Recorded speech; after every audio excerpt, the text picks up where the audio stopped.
This is our reading from World History, Volume 2 from 1400.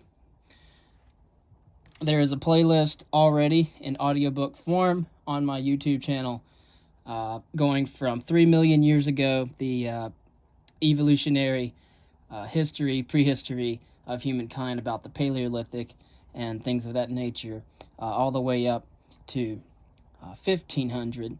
And this is of course going to be my reading, my personal reading, from around 1400 to the present day. In terms of the authors, the senior contributing authors is Ann Cordes, Ryan J. Lynch, Brooke Nelson, and Julie Tatlock.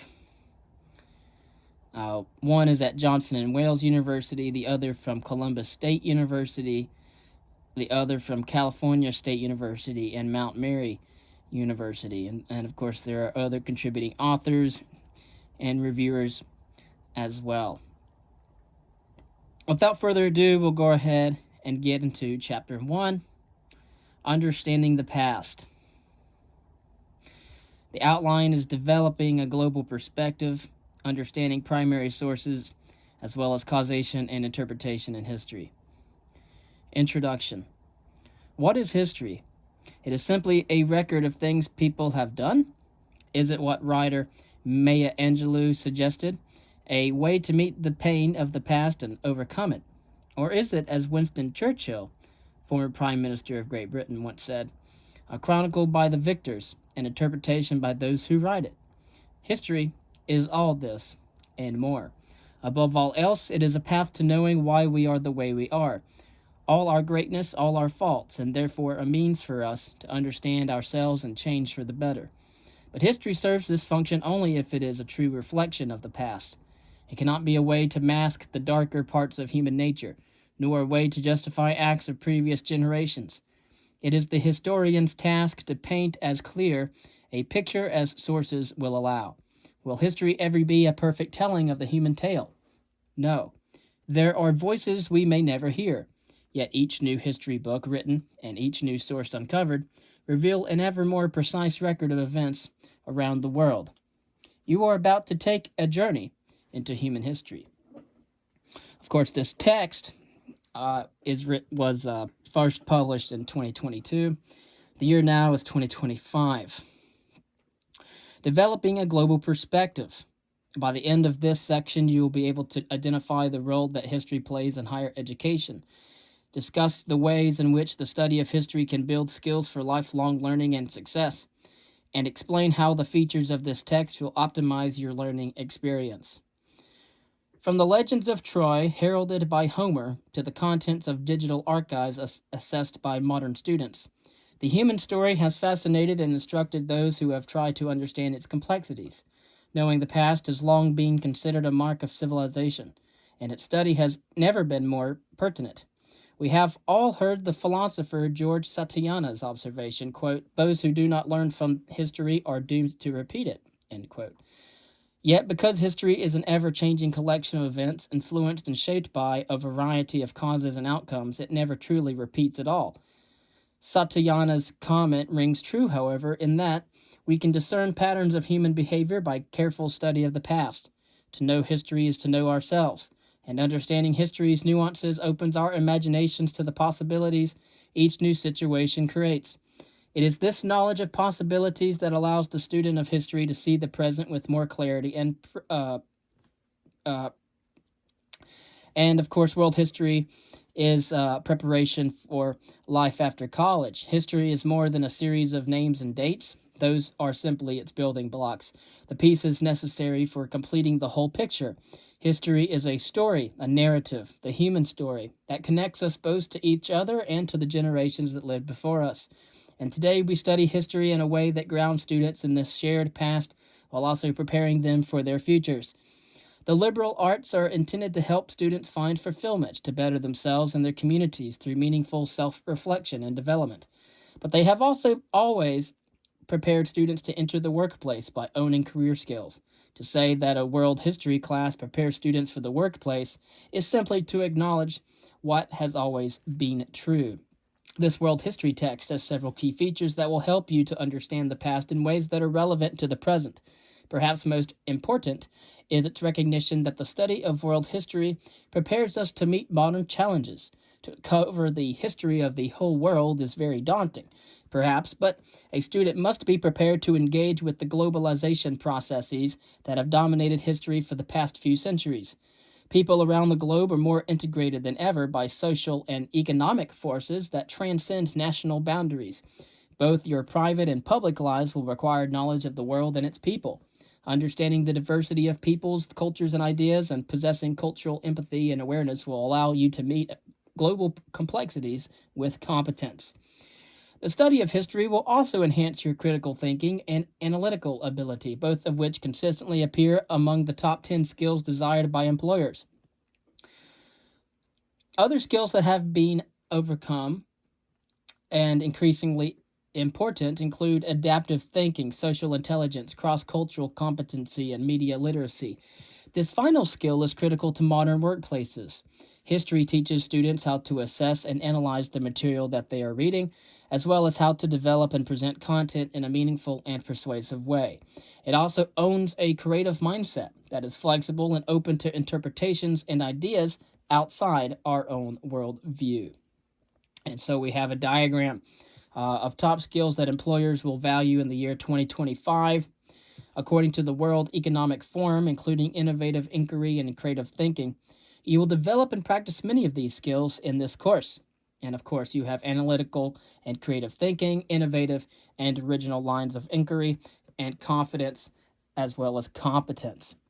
Without question, skills such as critical thinking, analysis, and creativity are developed best through the study of history.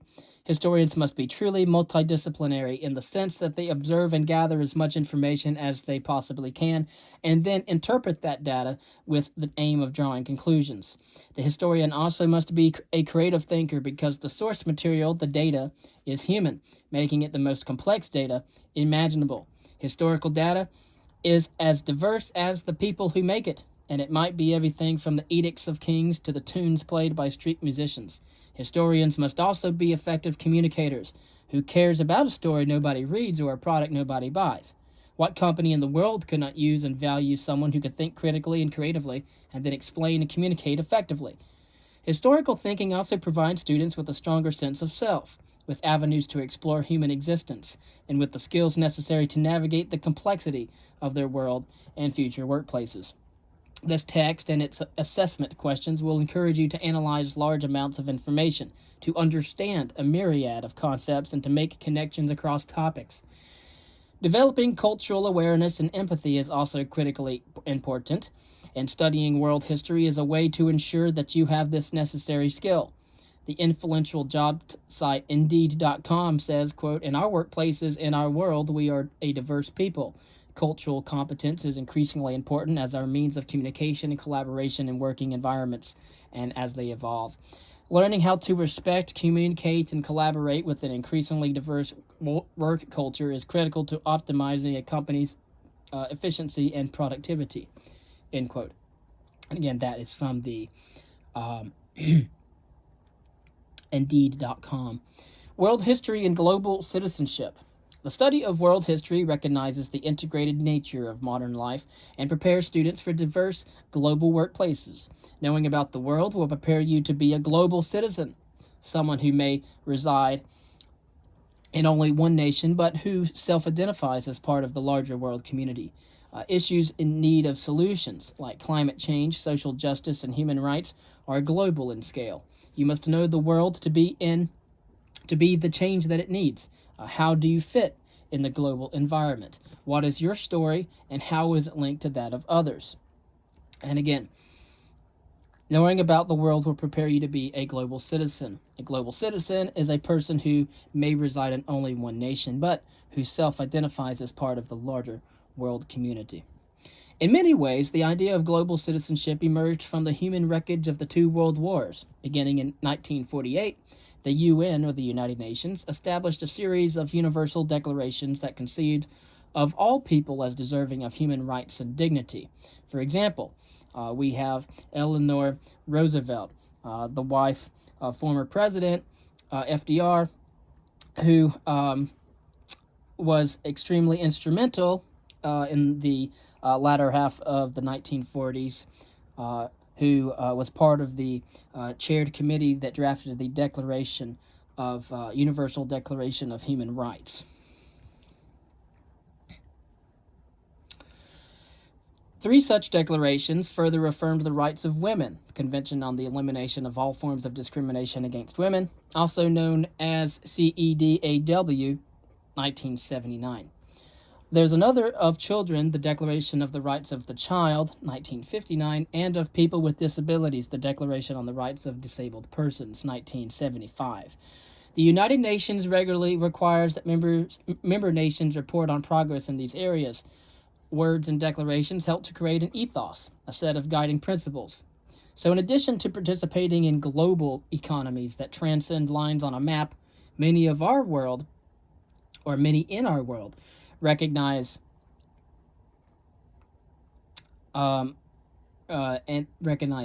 this, and that we have also agreed to a series of rights and obligations that also do the same. British Broadcasting poll in 2015 to 2016 surveyed 18 countries and found that more than half the respondents believed themselves to be global citizens. It also found that in times of prosperity, sentiments favoring a world community grow, while in times of strife, people tend to revert to more local national identities. Though no one can see the future, it is difficult to imagine turning the clock back on the processes of globalization. And whether you would like to be a global citizen of the world or not, understanding the world is essential.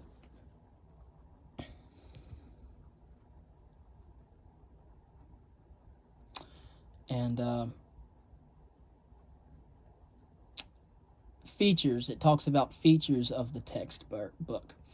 This text is a great place to begin your journey into the world's past. It has several features that will help you to understand the history of world civilizations from the 15th century and the beginning of the early modern period until today. For the most part, it adopts a traditional chronological approach, which a chronological approach is studying events in roughly the order in which they took place. The first few chapters will explore changes in what took place in particular regions of the world in the 15th through the 17th centuries. In exchange in East Asia and the Indian Ocean, you will learn about the civilizations that were connected through Indian and Pacific Ocean trade: India, Malaysia, Indonesia, China, and Japan. Early modern Africa and the wider world studies the civilizations of West and East Africa. The Islamic world explores two great Islamic empires, the Ottoman Empire and the Safavid Empire in Southwest Asia, which we commonly call the Middle East. Beginning with the foundations of the Atlantic world, the chapters cover events that integrated the world's different regions, such as colonization, global trade, political revolutions, and wars and intellectual movements like the Enlightenment. Each chapter features maps prominently and will help you to frame the world cultures in their geographical and historical context.